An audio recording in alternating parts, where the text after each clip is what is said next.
अस्सलाम वालेकुम। Maths and statistics में आपको खुशामदीद कहते हैं। आज हम एक्सरसाइज नंबर 5.1 करेंगे क्लास 6 मैथमेटिक्स का। तो चलो स्टार्ट कर लेते हैं क्वेश्चन नंबर 1 से। Identify well define set among these. Well define क्या होता है आपके पास? देखें, एक जो सेट होता है ये वेल डिफाइन कलेक्शन होता है डिस्टिंक्ट ऑब्जेक्ट का, यानी चंद वाज़ेह चीज़ों की जो है ना उसको जब इज्तिमा को उसको जमा करेंगे यानी कलेक्शन को, उसको हम सेट कहेंगे। तो आया देखते हैं कि ये जितने भी हैं ये जो वेल डिफाइंड और डिस्टिंक्ट ऑब्जेक्ट्स हैं उनके डेफिनेशन पर ये उतरते हैं या नहीं। तो इससे पहले जिस तरह मैं कह चुका हूँ कि वेल डिफाइंड का मतलब है वाज़ेह, जो मतलब क्लियर हो, जिसमें कोई एम्बिगुटी ना हो, उसको कहते हैं वेल डिफाइंड। और डिस्टिंक्ट ऑब्जेक्ट जो चीज़ मतलब उसमें एक जैसे ना हो, मुख्तलिफ हो, उसको कहते हैं डिस्टिंक्ट ऑब्जेक्ट। तो डिफिनीशन को तो आप सेट की डिफिनीशन को तो आप समझ चुके हैं। तो इसमें हमारे पास जो पहला पार्ट है A, the set of grades in your class. अब आपका वो है स्कूल है, वहाँ पर the set of grades in your school यानी ग्रेड 1, ग्रेड 2, ग्रेड 3, ग्रेड 5 तक उसमें जो है तालीम दी जाती है प्राइमरी, और फिर ग्रेड 8 तक उसमें। तो ये चीज़ें यानी क्लियर है, ये वेल डिफाइन है। तो इसको आप कह सकते हैं वेल डिफाइन पर मैं इस तरह टिक करूँगा, जो वेल डिफाइन नहीं है उस पर मैं क्रॉस कर लूँगा। वैसे आपको लिखना चाहिए नीचे कि वेल डिफाइन, और नीचे आपने लिखना है नॉट वेल डिफाइन। तो ये वेल डिफाइन है तो इसको मैंने टिक कर दिया। अब बी को आप देखें, बी हमारे पास कौन सा सेट है? The set of interesting games. अब दिलचस्प गेम्स, एक के लिए तो वो दिलचस्प होगा, दूसरे के लिए शायद वो दिलचस्प ना हो, तो it is not well define. इसको मैंने क्रॉस कर दिया। सी को आप देखें, the set of the provincial capital of Pakistan. अब ये जो सूबे हैं आपके पास चार, इनके जो आपके पास दारुल-हुकूमत, वैसे तो कैपिटल आपका इस्लामाबाद है, लेकिन प्रोविंशियल कैपिटल जो यानी सूबाई आपकी दारुल-हुकूमतें हैं उनका आपने जो है ना बताना है। जिस तरह बलूचिस्तान कोयटा, और सिंध का कराची, और खैबर पख्तूनख्वा का पेशावर। तो ये आपके पास ये भी वेल डिफाइन है। जो उनके बड़े शहर हैं, मशहूर शहर, वही उनके जो हैं प्रोविंशियल कैपिटल्स हैं। तो ये भी आपके पास वेल डिफाइन आ गया। डी, डी को आप देखें, डी इज़ इक्वल टू, हमारे पास ये कौन सा सेट है? The set of intelligent student in the class. Class में 3-4 तालिब इल्म ही जो लायक होते हैं, वो यानी क्लियर होता है कि ये बच्चे जो है वो लायक है, तो ये भी well define. E, the set of easy questions in the exam. अब एग्ज़ाम में इजी क्वेश्चंस हो सकता है आपके लिए इजी हो, लेकिन दूसरे के लिए वो इजी ना हो, तो इसको हम वेल डिफाइन जो है वो नहीं कह सकते। नेक्स्ट आपके पास जो F number, H is the set of big animals. जिस तरह जरब है, एलिफेंट्स हैं, जो बड़े जानवर हैं 3-4, तो ये आपके पास ये भी वेल डिफाइन। जी, J equal to the set of the prime minister of Pakistan. Pakistan के जितने भी आपके पास वज़ीर आज़म गुज़रे हैं या हैं उनका लिस्ट, तो ये भी हमारे पास वेल डिफाइन है। Set of small birds in the sky. अब छोटे परिंदे, अब कौन से छोटे परिंदे आसमान में, तो ये वेल डिफाइन नहीं है। आगे अगर आई को आप देख लें, set of even numbers between 1 and 5, 1 और 5 के दरमियान जुफ्त नंबर 2 और 4 हैं, तो ये भी आपके पास वेल डिफाइन है। ये बेसिक जो ऑपरेशंस हैं आपके पास, अब इसमें आप देखें कि ये प्लस है, फिर माइनस है, फिर प्लस है, फिर ये माइनस है। आया ये आपके पास वेल डिफाइन है या नहीं?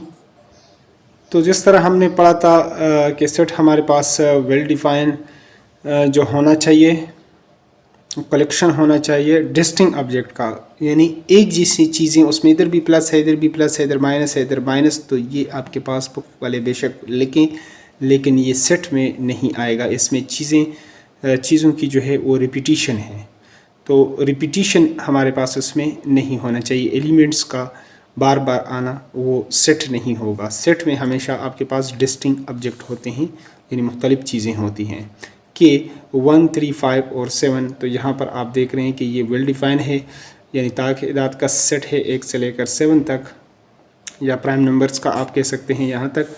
तो ये हमारे पास वेल डिफाइन है the set of durable tables. अब जो मजबूत आपके पास जो मेवे हैं ड्यूरेबल, तो आया क्या ये भी इसमें आएंगे या नहीं? तो मजबूत टेबल यानी ये चीज़ें भी वेल डिफाइंड नहीं हैं, वाजह नहीं हैं, तो इसलिए इसको हम क्रॉस कर लेते हैं।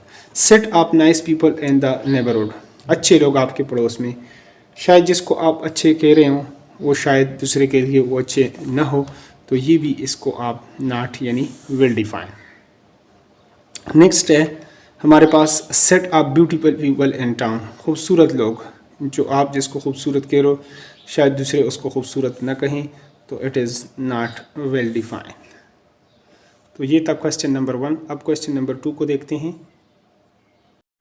तो यहाँ पर हमारे पास क्वेश्चन नंबर 2 है list each elements of these sets in symbolic form. For example 1 member है ए का, यानी एक एलिमेंट है ए का। अब यहाँ पर एक ये जो पहला सेट है आप इसमें देख सकते हैं ए इक्वल टू 1 3 5 7 और 9। तो इसमें आपने इस तरह लिखना है कि ये इसका मेंबर है, यानी यहाँ पर आप लिख सकते हैं कि 1 मेंबर है ए का इस सेट का। इसी तरह 3 जो है ये भी मेंबर है इसी सेट का ए का। 5 मेंबर है आपके पास ए का, और इसी तरह 7 जो है ये मेंबर है ए का, और इसी तरह आपके पास 9 भी मेंबर है ए का। आपने इस तरह के ये इसका एलिमेंट्स हैं या मेंबर है, इस तरीके से आपने इसको लिखना है। और बी में भी आपने जहाँ पर ये क्वेश्चन लिखा हो B equal to A B C D E, तो आपने लिखना है ए मेंबर है सेट बी का, और इसी तरह आपने बी छोटा बी मेंबर है यानी सेट बी का, इसी तरह सी मेंबर है सेट बी का, और इसी तरह डी मेंबर है सेट बी का, एंड ई मेंबर है सेट बी का। आगे सी, इसमें आपने भी इसी तरीके से करना है कि एस जो है ये मेंबर है सेट सी का, और टी जो है ये मेंबर है आपके पास, ये आपने कामा नहीं करना है, यहाँ पर टी मेंबर है सेट सी का, और इसी तरह ए मेंबर है सेट सी का, और आर जो है ये भी मेंबर है हमारे पास सेट सी का। और अगर डी में आप देख लें तो डी हमारे पास क्या है, मंडे वेंसडे और फ्राइडे। तो आपने लिखना है कि मंडे जो है MOND, मंडे ये मेंबर है सेट डी का, और इसी तरह जो आपके पास बाकी वेंसडे हैं यानी W ये भी मेंबर है आपके पास डी का, और इसी तरह पूरा आपने लिखना है, लेकिन चलो मैं लिख लेता हूँ फ्राइडे आपके पास मेंबर है डी का, सेट डी का। इसी सेट के अंदर ये मौजूद है। आगे ई जो है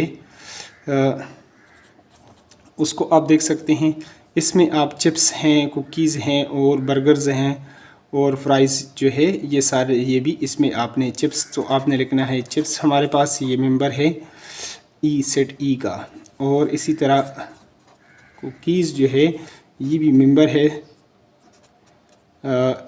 है और एलिमेंट है सेट ई का, और इसी तरह आपने बर्गर्स जो है ये मेंबर्स हैं और elements of set E, and fries FRIES ये भी मेंबर है और एलिमेंट है सेट ई का। तो इसी तरह ये क्वेश्चंस जो है ये आपके पास कंप्लीट होता है। अब चलते हैं तीसरे क्वेश्चंस की तरफ। क्वेश्चन नंबर 3 को भी सॉल्व करते हैं डिटेल के साथ। तो इसमें आप देख सकते हैं क्वेश्चन नंबर 3 है fill in the blanks using the symbol. ये मेंबर है और एलिमेंट, और ये इसके ऊपर एक क्रॉस लाइन लगा दिया, नॉट मेंबर है और नॉट एलिमेंट है, ये इसका सिंबल है। तो देखें ये पहले नंबर पर 5 मेंबर है दिस का, तो इसमें आप देख सकते हैं कि 1 4 5 मौजूद है, तो इसमें ये आप 5 मेंबर है दिस सेट का, और 10 मेंबर है दिस का सेट ऑफ इवन नंबर्स। तो सेट ऑफ 2 4 6 8 10, इसमें 10 ये भी आएगा, तो ये भी इसका एलिमेंट है और मेंबर है। ये जो आपके पास U है, तो U जो है इसका AIOU ये इसका मेंबर है, यानी ये सबसेट है इसका या नहीं, तो ये भी इसके अंदर मौजूद है। तो यहाँ पर अब टाइगर जो है सेट ऑफ बर्ड्स, तो टाइगर ये तो एनिमल्स है, तो ये इसमें नहीं आएगा, तो नॉट मेंबर है। इस तरह ऊपर लाइन लगा देंगे। जनवरी set of months of the years, तो जनवरी भी जो है जनवरी फरवरी ये भी महीना है। Set of months of year जो साल में जो महीनों के जो नाम है उसमें जनवरी भी है, तो ये भी इसका मेंबर है और एलिमेंट है। इस तरह इसको आप फिल कर लेंगे।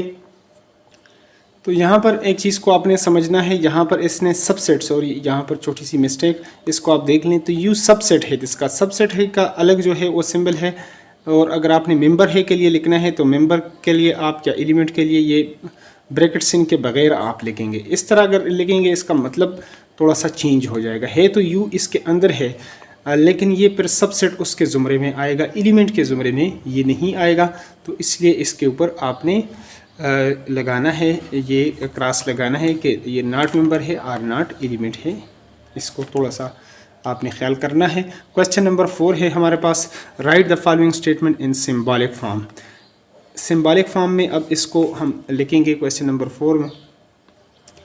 तो यहाँ पर अगर 4 में आप इसको देख लें, write the following statement in symbolic form. देखिए 4 as an element of set W, जो होल नंबर का जो सेट है, तो 4 यहाँ पर आप लिख सकते हैं एलिमेंट है और मेंबर है सेट W यानी होल नंबर्स का। 4 as element of set P, जो प्राइम नंबर या कोई भी सेट हो तो उसको 4 आप लिख सकते हैं मेंबर है यानी P का।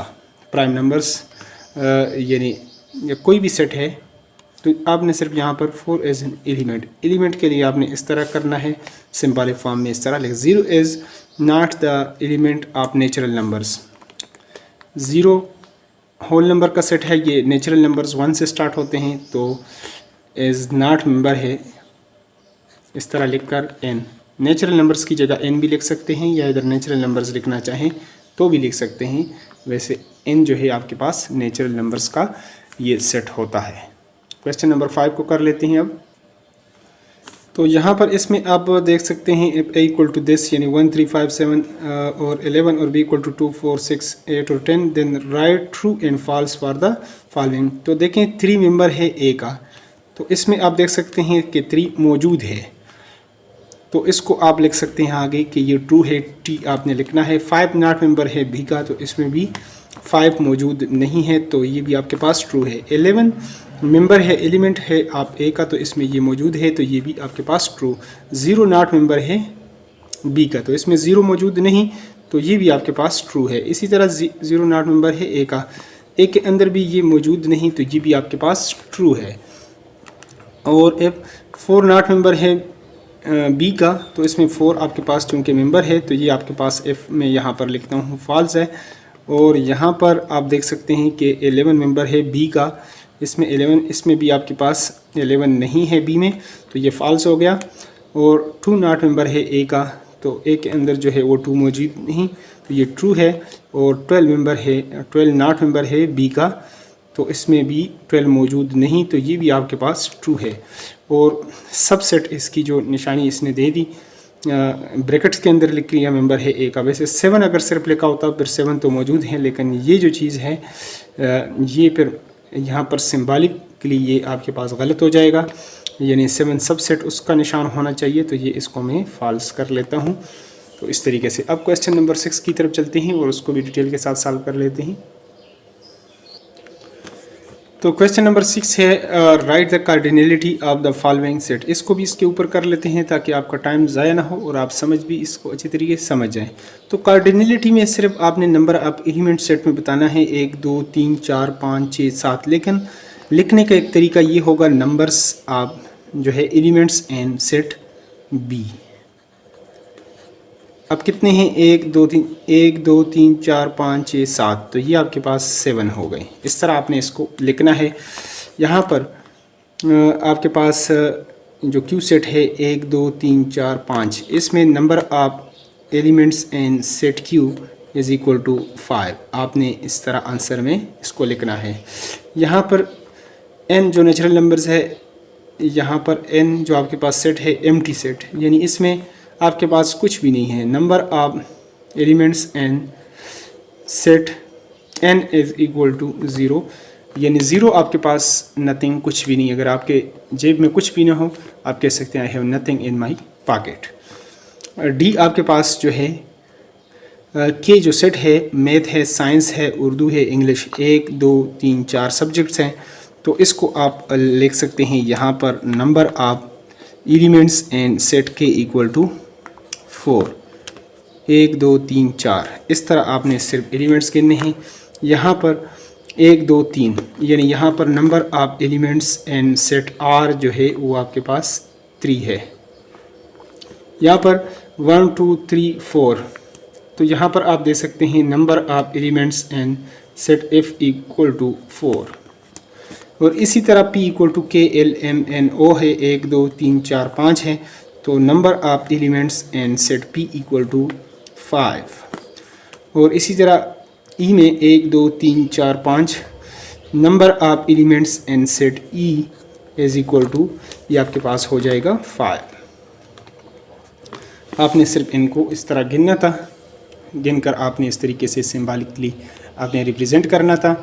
तो ये था एक्सरसाइज 5.1, ये हमारे पास कंप्लीट हुआ है। वीडियो अगर अच्छी लगी है, थोड़ी बहुत हेल्प हुई है, तो वीडियो को लाजमी लाइक करें।